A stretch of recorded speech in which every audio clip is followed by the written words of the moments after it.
Halo sahabat Lesipakan, selamat datang di Meet the Expert. Saya Noval Arafah, senang sekali bisa menemani Anda di episode kali ini. Kalau kita bicara soal tekstil, pasti kita sering mendengar istilah seperti combat, Dolby, atau jeans 14 ons. Istilah-istilah ini sudah sangat akrab di telinga kita. Tapi masalahnya, pernah nggak sih kita berpikir apakah penyebutannya memang sudah benar? Oke.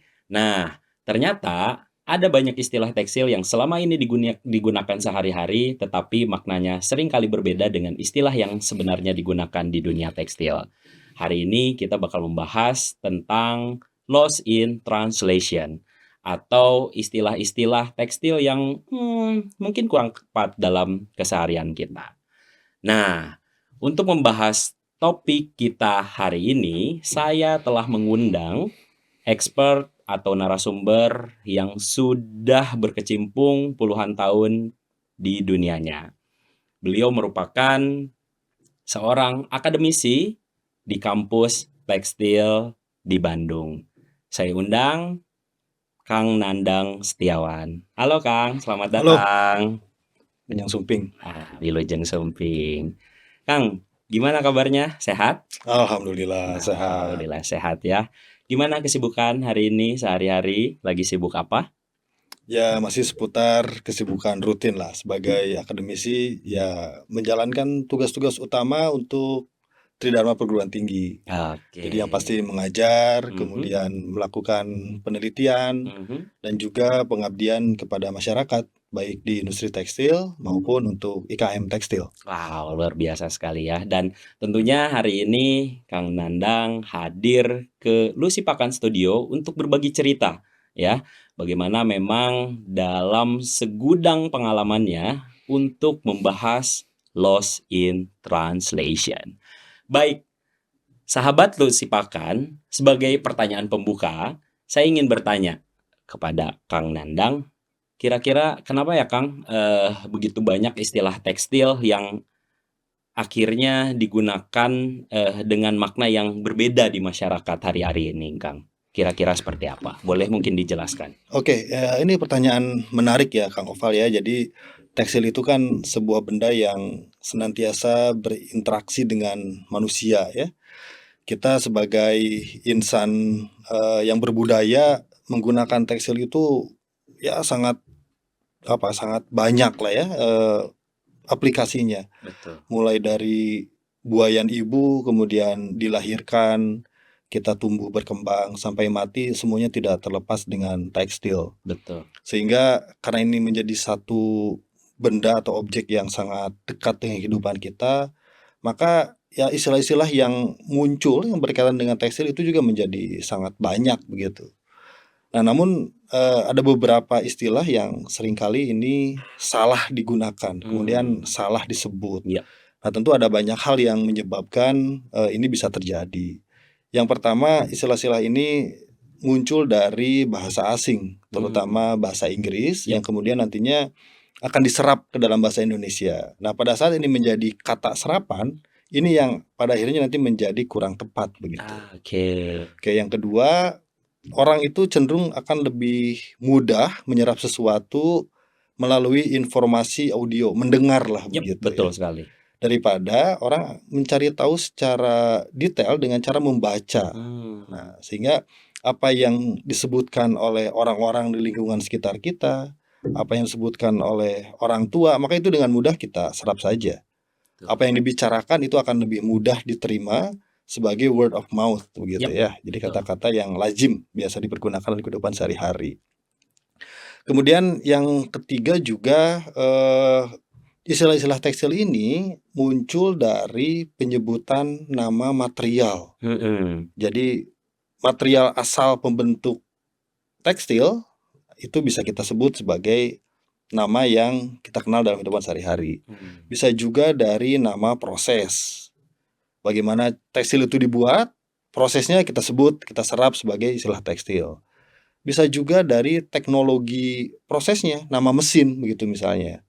Nah, istilah-istilah ini kan berkaitan juga dengan bagaimana teknologi industri tekstil ini berkembang gitu. Oke. Jadi kita adalah satu bangsa yang sekira sangat kaya juga ya dengan keragaman budaya tekstil. Betul, sepakat. Jadi ngomong tentang tekstil ya negeri ini tidak kekurangan gitu ya. Sudah dari zaman dulu ya. Dari zaman dulu bahkan Betul. cerita tentang Nini Anteh itu yang Betul. memintal benang di bulan, saya kira ini menjadi satu poin penting ya untuk menekankan bahwa kita adalah bangsa yang sangat kaya dengan tekstil. Betul, dan itu juga dibuktikan di salah satu galeri di Jakarta itu ada museum tekstil. Oke. Betul, dan itu menjadi salah satu bahwasanya memang tekstil di Indonesia tuh sebenarnya sudah dari zaman dulu ada ya. Ya. Betul. Nah, yang menarik itu istilah-istilah ini kan tadi muncul dari bahasa asing, kemudian muncul juga seiring dengan perkembangan teknologi industri, Yap. terutama revolusi industri di Inggris pada Oke. awal abad ke-18. Nah, ini barangkali yang pada akhirnya karena teknologinya berkembang di Eropa sana, maka istilah-istilah yang dipergunakan juga ya terpaksa harus menggunakan bahasa Inggris Ya. yang akhirnya kita serap ke dalam bahasa Indonesia gitu. Oke. Nah, sebenarnya menarik tadi ketika saya menggarisbawahi ada istilah word of mouth ya, atau dari mulut ke mulut gitu ya. Dan kalau misalkan saya juga tadi mendengar ada istilah teknis ya. Berarti kalau misalkan berbicara tentang combat-nya itu sendiri, itu mewakili satu proses berarti Kang, seperti itu? Ya, betul. Mhm. Jadi combat tadi itu lebih tepat disebut sebagai combat. Jadi Combat ya. COMBED. Oke, spellingnya ya. Nah, ini sebenarnya adalah satu tahapan proses dalam pembuatan benang tekstil. Oke. Yang itu materialnya berupa benang stapel. Yap. Yang awalnya ini ya dibuat dari serat kapas, 100% kapas gitu.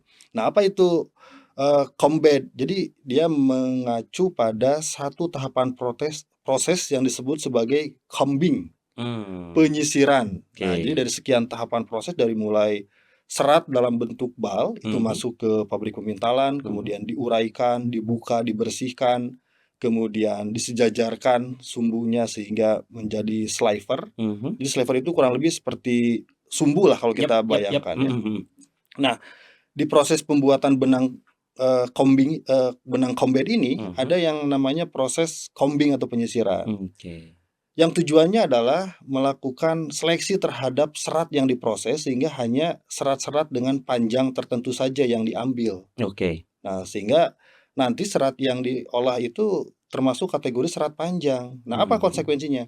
Ketika material itu sudah dipilih hanya serat-serat kapas yang panjang saja, maka dia akan memiliki spin ability istilahnya, Ya. kemampuan benang untuk dipintal menjadi lebih tinggi. Betul.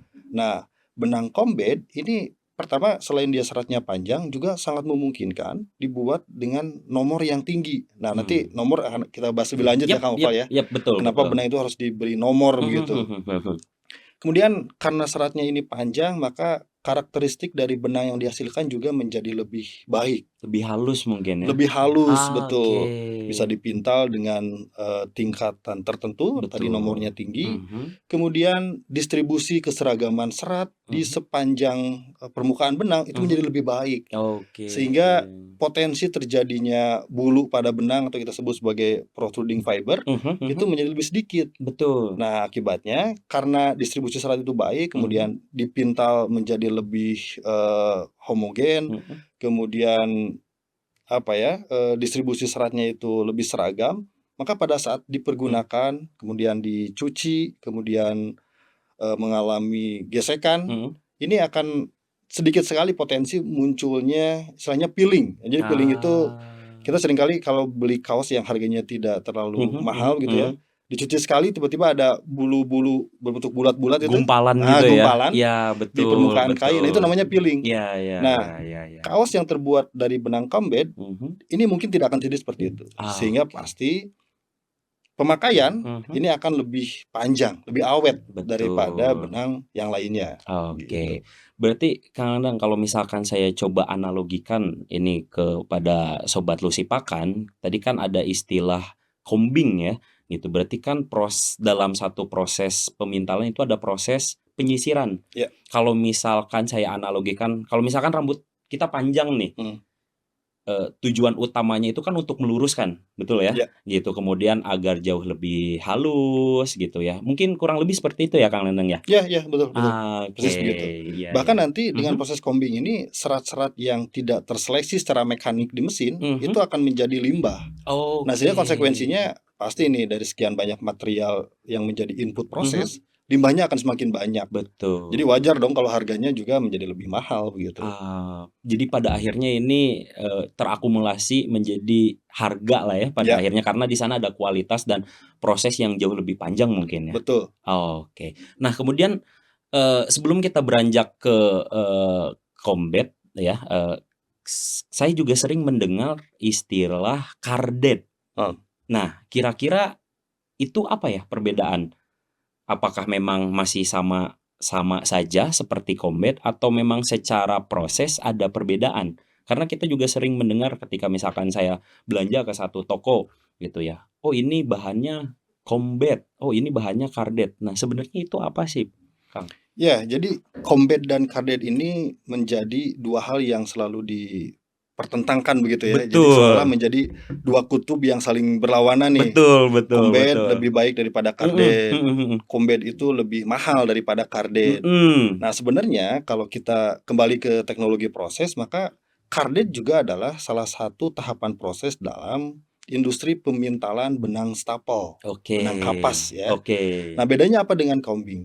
Tadi setelah serat itu dibersihkan, Mhm. kemudian dibuka, Yap, kemudian dibuat menjadi sliver, oke. maka benang kardet ini Mhm. tidak melewati proses penyisiran lebih lanjut di proses combing. Oh, ya ya Nah, ya ya ya sehingga ya. persyaratan material yang diproses juga tidak setinggi benang combat.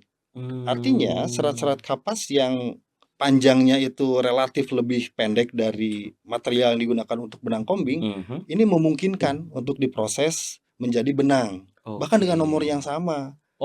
Nah, Oh, tapi di proses benang kardet ini, dia mhm, kan hanya disisir tanpa diseleksi serat-serat yang panjangnya tertentu. oke. Nah, saya bisa katakan begini saja, secara sederhana, serat yang nanti akan diproses lebih lanjut pada Mhm, benang kardet ini ya serat kapas yang panjangnya tidak terlalu, panjang dibandingkan dengan oke, serat yang paham. kita pilih pada benang combat. Yap. Nah, akibatnya apa? Ini akan menyebabkan distribusi serat pada saat dipintal menjadi Iya, kurang baik. Nah, kemudian ikatan antar serat juga tidak sesempurna benang kombi combat iya ya. iya iya. Nah, sehingga akibatnya apa? Pada saat dipergunakan, benang kardet ini ada kecenderungan membentuk piling tadi. Oke, Nah, gumpalan yang tadi ya, gumpalan-gumpalan pada saat oke, menjadi ya kain karena ya dia ya. tidak tahan terhadap gesekan gitu. Mhm mhm. Berarti Kang Landang, kalau misalkan mendengar penjelasan tadi, berarti kardet itu tidak melalui proses combing ya, betul ya? Ya, betul. Berarti kalau misalkan saya coba, apa ya, karena ini jadi keresahan jujur saja di masyarakat ya. Ketika misalkan combat, kemudian kardet, combat, kardet, berarti sebenarnya secara kualitas akan selalu unggul, benang atau kain combat, betul? Betul. Oh, karena, tadi ada serangkaian proses ya? Ya, Karena kalau misalkan tadi untuk kardet sendiri, ada satu proses yang tidak dilalui oleh, combat sehingga ada degradasi mungkin ya setengah atau 1/4% dari, kualitas yang bisa dihasilkan oleh combat, betul ya? ya. Berarti secara harga pun sangat wajar ketika, kain atau katakanlah misalkan kaos lah ya, kaos combat itu lebih mahal daripada kaos kardet. Ya, betul.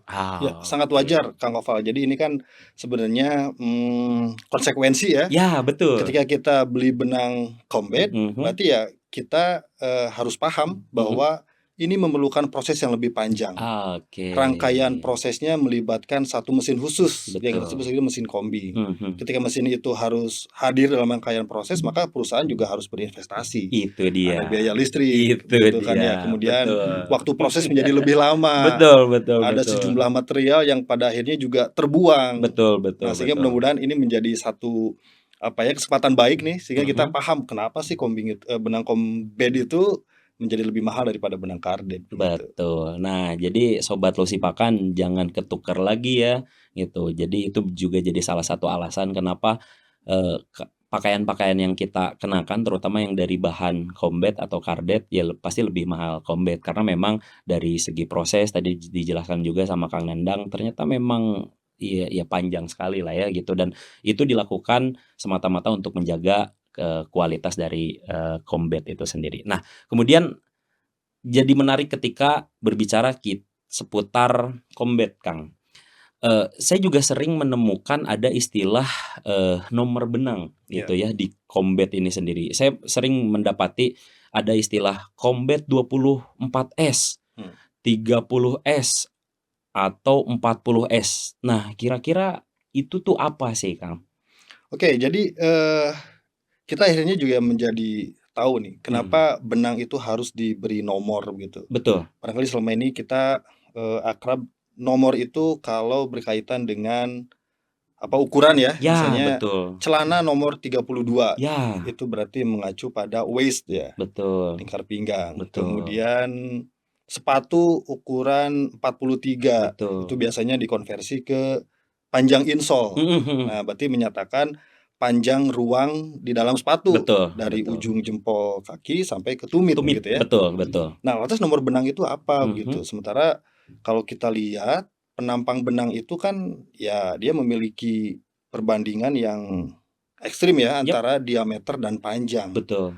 Nah, tapi kalau kita analoginya seperti itu, maka kenapa nomor benang itu tidak dinyatakan seperti halnya diameter besi beton misalnya? Ya. Jadi kita ukur diameter Ulirnya benang. ya, betul. Ini besi 8, Betul. itu menunjukkan diameternya 8 mm. 8 mm, betul. Tapi ternyata benang tidak seperti itu. Oke. Jadi benang itu kalau kita lihat secara mikroskopi begitu ya, kita tidak bisa mendapatkan bahwa bagian benang itu memiliki diameter yang seragam. Karena kalau pendekatannya menggunakan besi, kayaknya mungkin kecil banget ya itu, Pak. Ya, selain tadi kecil diameternya, juga kalaupun kita perbesar secara mikroskopi itu beragam ya. Ternyata beragam. Oke. Tidak mulus seperti halnya besi beton Ya, begitu. ya. Ada saja serat-serat yang tidak bisa dipintal secara sempurna ke dalam struktur linear benang. Jadi ada serat yang keluar. Jadi kalau kita ukur diameternya, yang mana ini diameternya? Oke. Ada misalnya yang seratnya itu keluar sekian milimeter, nanti ada lagi yang lebih pendek. Jadi kita sulit untuk menentukan diameter benang. Makanya benang tidak diukur dari diameternya tapi dengan nomor. Nah, secara sederhana nomor ini sebenarnya menyatakan perbandingan antara panjang benang terhadap beratnya. Panjang benang terhadap beratnya ya, Lucy. Bahkan itu tolong dicatat ya. Oke. Atau perbandingan antara berat benang terhadap panjangnya. Berat benang terhadap panjangnya. Oke. Ya, jadi itu kata kuncinya, nomor benang adalah perbandingan antara panjang terhadap berat atau berat terhadap panjang. Oke. Tadi Kang Opal contohkan ada benang nomor 20. Ya. Itu apa sih? Dan disebut lagi NE20 begitu ya. Betul. Secara lengkap itu harusnya kalau kita lihat angkanya nih. Betul. Combat 30, Combat 24 itu sebenarnya sistem penomoran NE. Oke. Jadi ini satu sistem penomoran benang yang sudah menjadi standar internasional. Yang NE itu sebenarnya berkembang di Inggris.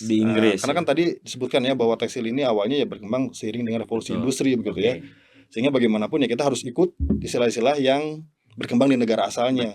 Kalau saja tekstil ini berkembang di Ranca Ekek begitu ya, mungkin nomornya nggak akan NE. Jadi Sunda ya. Nomor Sunda NS gitu ya, meren gitu ya, meren. Iya. Nah, 30 itu berarti sebenarnya NE30. Itu tuh gimana tuh kalau tadi kita melakukan pendekatan berat terhadap panjang. Oke. Jadi NE30 ini termasuk sistem penomoran, kita menyebutnya penomoran tidak langsung. Oke. Jadi membandingkan antara panjang benang terhadap beratnya. 30 itu menunjukkan panjang. Oke. Tapi dalam satuan yang mungkin tidak semua kita kenal, namanya 30 heng. 30 heng. Jadi satuannya heng untuk panjang. Yang kalau kita konversi ke satuan lain yang akrab dengan kita itu satu heng setara dengan 768 meter. Oke, itu konversinya ya, nilai atau konversinya. 840 yard. Itu panjangnya. Nah, beratnya ditetapkan yaitu 1 lib atau 1 pound. Yang itu setara dengan 453,6 gram. Wow. Sehingga Combat 30 artinya adalah 30 hang Mhm. untuk setiap 1 lips. Oke. Berarti kalau ingin tahu panjangnya berapa? 30 dikali dengan 768 meter. Oke. Itu adalah panjangnya Panjangnya. untuk setiap 1 1 lips atau 453,6 gram. Oke. Sehingga kalau misalnya dibandingkan dengan Mhm. Combat 24, Mhm. maka dengan sendirinya 24 kalau dikalikan dengan tetapannya 768 meter Mhm. pasti akan lebih Lebih pendek pendek. dibandingkan Combat 30. Oke. Dengan berat yang sama ya. Iya, iya, iya, Nah, iya, iya. sehingga dengan berat yang sama pasti nih yang Combat 30 itu akan lebih panjang benangnya daripada yang 24. Betul, betul, betul. Sehingga kalau dia lebih panjang dalam satu satuan berat yang sama, harusnya penampang benangnya lebih halus dong. Betul. Gitu ya. Mhm. Nah, sehingga yang NE30 ini pasti akan lebih kecil penampangnya dibandingkan Daripada? dengan yang Combat 24. Oke. Apa kontribusinya? Mhm. Nah, pada saat nanti dibuat menjadi kaos, Mhm. yang 30 ini ya akan menghasilkan kain dengan karakter yang lebih ringan. Oke. Kemudian barangkali lebih tipis. Hand feel-nya juga. Handfeel-nya lebih lembut Ya. begitu ya. Ini kalau sama-sama combat loh ya kita ngomong. Oke, Nanti betul, kalau betul. misalnya sama-sama nomornya 30 tapi yang satu carded. Nah, itu Nah, lain cerita itu ya. lain cerita gitu. Oke. Gitu ya, Betul, oke. betul, betul, betul. Selanjutnya tadi menarik ketika Kang Nandang menjelaskan bahwasanya memang katun dalam hal ini katun combat ini juga ternyata sering kita pakai dalam bentuk pakaian sehari-hari. Katakanlah saja seperti seragam, Kang, atau celana yang bahannya drill, gitu ya. Nah, kita juga sering mendengar istilah drill, Kang. Nah, kira-kira kalau misalkan dari sudut pandang Kang Nandang, drill itu nama bahan kah atau apa gitu? Oke. Sebelum kita bahas drill nih, saya ingin Mhm. tambahan sedikit tentang nomor benang tadi ya. Mhm, Jadi mhm. selain NE3024 juga kita mengenal sistem penomoran lain nih yang biasanya juga muncul di iklan-iklan di marketplace. Misalnya Oke. untuk benang-benang sintetis disebut dengan istilah denier. Oh Kemudian iya, nanti ada lagi yang ada teks juga. menggunakan ada Iya, teks, iya, ada iya, iya. NM gitu Betul, ya. betul. Ini adalah sistem penomoran lainnya yang Mhm. juga lumrah kita temukan ya Betul, untuk betul. menentukan kualitas benang dari sisi nomor. Mhm. Tapi saya kira nanti kita bisa bahas di kesempatan lain ya Kang Betul, Oval ya. betul. Jadi tadi pertanyaan berikutnya tentang apa Kain drill ya? drill. Kain Ya, drill ya, ya. betul. Oke, drill. Drill ini sebenarnya juga satu istilah yang sangat sering kita dengar dalam kehidupan sehari-hari ya. Betul. Jadi kalau misalnya kita mau bikin seragam kerja, Mhm. itu yang bagus itu pakainya kain drill gitu. Mhm. Jadi seragam kerja saya batasi, misalnya ini identik kain drill itu dengan seragam yang biasa dipergunakan oleh teman-teman ASN di Betul. Pemda ya. Betul sekali. Yang Betul warnanya sekali. kaki itu ya. Ya, Nah, itu betul. drill ya. Mhm. Jadi drill sebenarnya itu mengacu pada satu konstruksi anyaman pada kain tenun. Konstruksi berarti ini. Konstruksi anyaman. Oke, Ya, jadi oke. ya sah-sah saja kita Mhm. menyebut kain itu sebagai kain drill. Secara brand? Secara brand tidak ada masalah karena Oke. tidak ada nama brand di sana yang Iya, muncul. iya, iya. Nah, tapi drill ini pada dasarnya adalah nama anyaman. Oke, jenis anyaman Jenis mungkin ya? anyaman, Oh, iya, betul. iya, Jadi iya, kalau bisa kita jelaskan, drill adalah salah satu dari 3 anyaman dasar yang kita kenal dalam konstruksi kain tenun. Oke. Ada anyaman polos, Mhm. ada anyaman drill. Nah, Mhm. drill ini sebenarnya nama aslinya anyamannya twill gitu. Oke. Anyaman twill Mhm. atau drill Mhm. gitu ya. Atau dalam bahasa Indonesia namanya anyaman caper Caper gitu ya? ya. Dan satu Mhm. lagi ada anyaman dasar yang ketiga, yaitu anyaman satin begitu. Nah, apa yang unik dari kain drill ini? Pertama, secara visual dia akan memiliki apa ya, kecenderungan efek garis miring ya, diagonal. Oke, Garis secara visual ya? garis Mhm, diagonal. mhm. Nah, ini muncul dari bagaimana benang itu disusun pada saat proses menenun. Oke. Oke, jadi bisa kita munculkan efek garis miring itu berdasarkan struktur benang pada Mhm. saat mengalami proses pertenunan. Jadi ini Mmm. dibuat pada saat kain itu diproduksi begitu. Sehingga kita Oke. menyebutnya sebagai desain struktur Mhm. kain tenun gitu ya. Oke. Nah, kemudian apa kelebihannya? Kain drill ini pada saat diproses cenderung memiliki distribusi tegangan benang yang baik Oke. ya, sehingga konstruksinya itu menjadi lebih kuat. kemudian dia akan memiliki ketahanan terhadap gosokan pada saat dipergunakan. Oke. Jadi kemampuannya terhadap abrasi itu lebih tinggi. Lebih tinggi lah ya. Oke. Kemudian dengan konstruksi drill atau caper ini, kain menjadi lebih tahan terhadap kekusutan. Kemudian pada saat kita pegang, hand feel-nya itu terasa lebih padat dibandingkan anyaman lain. Karena mungkin efek dari jenis anyamannya yang tadi ya. Ya, Oke. betul. Sehingga kain drill ini memang sangat cocok untuk digunakan sebagai busana kerja. Oke. Gitu. Nah, nanti pada saat dibuat menjadi garment juga ya cenderung dimensinya akan lebih stabil dan lebih mudah untuk membentuk pola-pola tertentu begitu. Oh, Dan yang pasti akan lebih awet pada saat digunakan. Iya. Dan itu juga jadi salah satu alasan mungkin kenapa seragam ASN mungkin ya dalam hal ini menggunakan jenis anyaman drill ya. Ya, Jadi betul. ternyata drill ini tuh memang awalnya dari struktur atau jenis anyaman ya, Ya. Kang ya. Kemudian tadi sebelum kita lanjut ke pembahasan selanjutnya, tadi kan ada 3 ya kalau saya garis bawahi. Jadi jenis anyaman itu yang dasar, kemudian yang drill tadi atau caper, kemudian satin. Ya. Nah, satin pun kita mendapatkan hal yang sama ya. Ya, Untuk betul. istilah satin, karena yang paling saya sering dengar itu satin sering digunakan dalam istilah kerudung, Kang. Ya, betul. Itu juga mungkin hampir sama ya kasusnya seperti itu. Iya. Jadi satin itu identik dengan nama kain ya, Ya, yang betul. permukaannya mengkilap, kemudian dia memiliki langsai yang baik. Betul. Seringkali dipergunakan untuk busana perempuan, termasuk kerudung di dalamnya. Padahal sama seperti halnya drill, bahwa satin itu pada dasarnya adalah nama anyaman.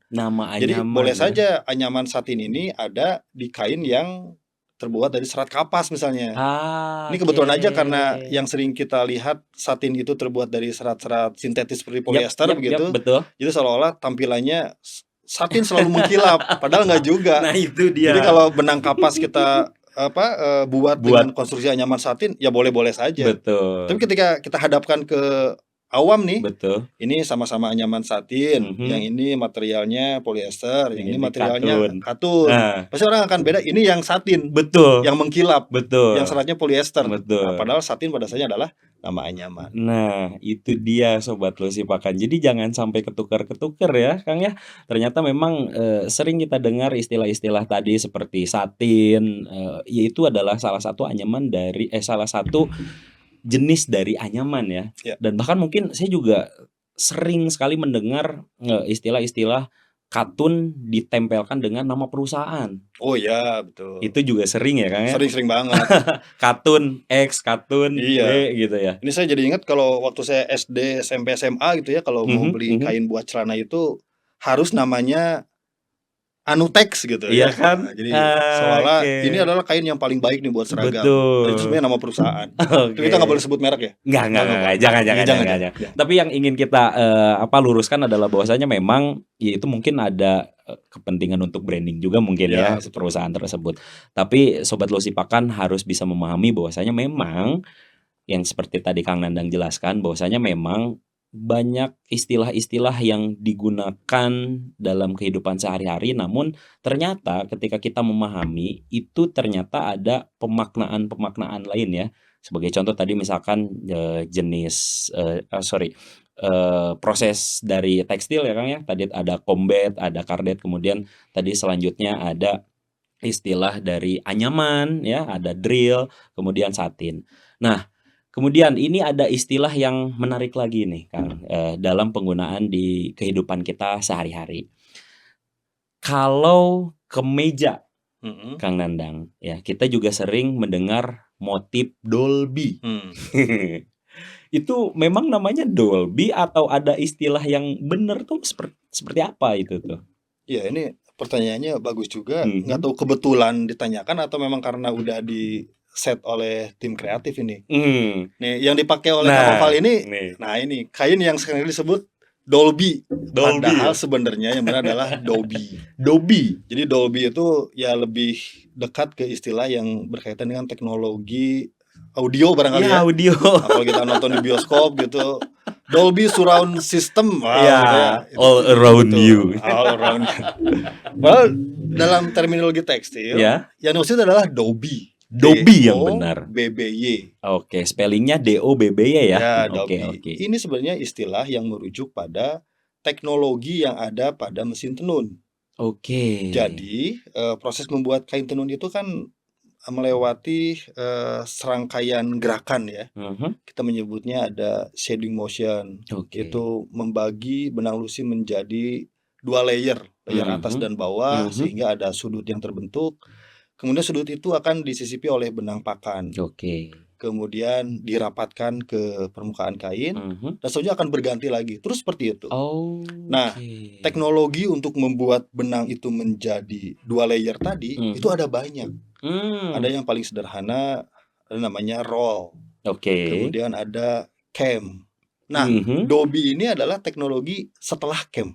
Oke. Nah, nanti kalau kita Jadi bicara bukan yang 2 itu ya? bukan, jadi Oke. bukan roll, bukan cam, tapi ini Dobby tersendiri. Ini teknologi Oke. tersendiri. Nanti kalau Mhm. bicara lebih jauh, ada lagi teknologi untuk membentuk shading tadi yang namanya jacquard Oh, gitu. itu mungkin lebih kompleks ya? Akan lebih Iya kompleks. iya iya Nah, iya apa iya. kelebihan dari Dobby? Jadi dengan Dobby ini, apalagi di teknologi sekarang, Mhm. memungkinkan, benang itu bisa bergerak secara leluasa dalam satu frame yang nanti akan, membentuk layer tadi, Oke. baik atas maupun bawah. Jadi kalau dengan Mhm. sistem roll dan sistem cam itu ada keterbatasan secara, mekanisme di mesin. Tapi Mhm. dengan Dobby ini apalagi teknologinya sudah sekarang ada, misalnya single drive untuk masing-masing health shaft. Nah, Mhm ini yang mhm. memungkinkan Dobby ini bisa membentuk anyaman yang lebih kompleks. Mungkin jatuhnya lebih ke variasi corak mungkin ya atau Ya, motif ya? betul, struktur. Jadi yang dimaksud Oke. kalau di tataran teknologi proses Mhm. pertenunan, Mhm ini mhm. adalah bagaimana struktur itu terbentuk.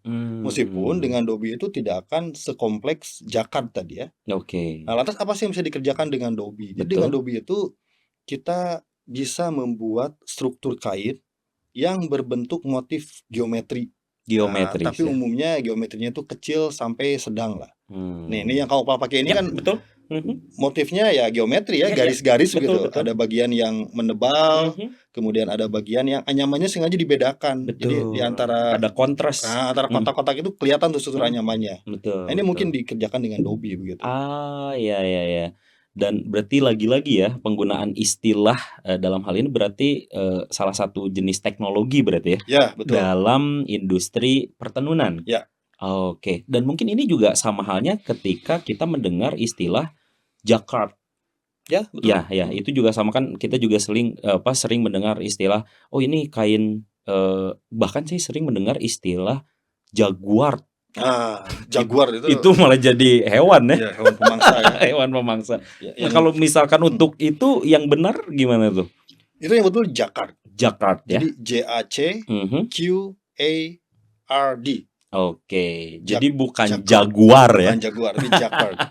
Jadi itu teknologi, Mhm. shading motion yang lebih advance daripada Dobby. Oke. Nah, dengan jacquard ini kita bisa menghasilkan motif struktur yang jauh lebih kompleks. Karena dengan jacquard itu setiap Mmm. benang bisa bergerak secara individu, naik Oh, dan turun membentuk lapisan atas dan bawah, betul. sehingga ya struktur anyamannya akan sangat kompleks. Bahkan Oke. kita bisa membuat gambar yang sangat besar selebar kain. Wow, Contoh full? misalnya full, Oh, contoh iya iya. misalnya di permadani ya, Iya iya iya. atau karpet itu pasti pakai jacquard. Full ya? Kemudian Mmm. barangkali motif-motif yang sering muncul di, kain gorden. Oh iya, Jadi kita lihat ada betul. Matras motif juga mungkin ya, Pak, ya? matras Ya ya ya ya ya betul ya ya, ya. untuk cover matras ya, Mhm mhm itu pakai mhm. jacquard juga.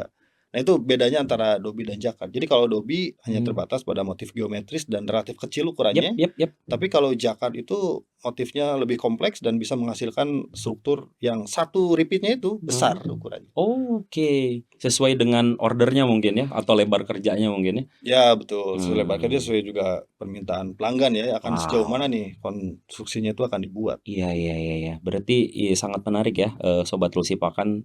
Ternyata memang banyak hal mungkin kita butuh satu episode lagi ngebahas tentang tenun ya mungkin ya? Ya ini menarik juga untuk Belum dibahas lebih lagi kita lanjut. kalau misalkan membahas saya tuh sering mendengar istilah ATBM juga tuh ya, Mhm mhm. atau ATM.